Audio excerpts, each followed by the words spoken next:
Nangu-ke omunye umlimi lapha esikhona eNyamandlovu. Baba, ungazitsho igama lakuthi ngubani lokuthi yini la?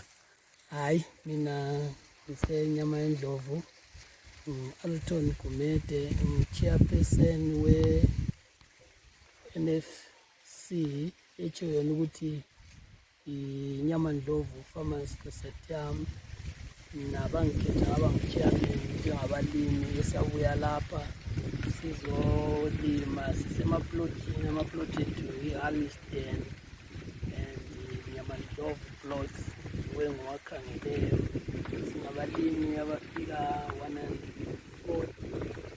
So lo nyaka siyakubona kukhanya ngathi izulu line kuhle.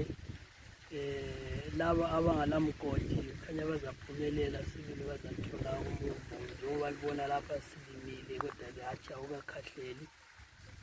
Umumbu otshengisela ukuthi ungaba lesivuno nxa izulu lingasibalekelanga masinyane. Silabo njalo abalimi abalapha khathesi kundawo yethu asebetshengisa ukuthi hayi vele sokuvuthiwe, sebesidla amakhomane umumbu. Njengoba sivele sikhonapha siya ngokutshiyana, izandla zethu ziyatshiyana, imini kayilingani.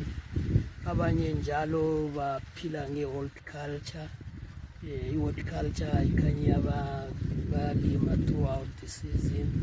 So izindlela nje ukuthi sidinga ukuthi kuphumelele indawo lesiphumelele, sazakala indawo eziningi singabalimi, lathi sibooste imarket yetamatisi, umumbu, konke nje izilimo zonke ezingabe zibe indlela yokuthi ziyathengiswa. Lapha wena njengoba ukhokhela abalimi bonke abalapha, uhluphe behlangana njengabalimi wethu. Ya into esihlangana nayo lapha into enkulu kakhulu abe ngamanzi. Kodwa ngokuya sithe sifika lapha sibili umgodi wamanzi omunye, sincedwa ngubaba uchief uDeli ongiyosibambele indawo le. Nguye owayeselomgodi la. Sonke ama-farmers alapha sisile kuye, nguye ade sizamele ukuthi sithole amanzi. Kwaya ngokuya abalezandla labo ezenelisayo bafikele ukuthi baze bagcine besenzani, gebha imgodi. Okwakhathesi sengingathi sibili singafika 60% i-farmers sebele mgodi. Amanzi sokulutshwana ukuthi aswelakale.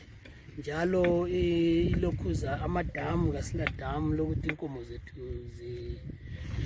zinathe.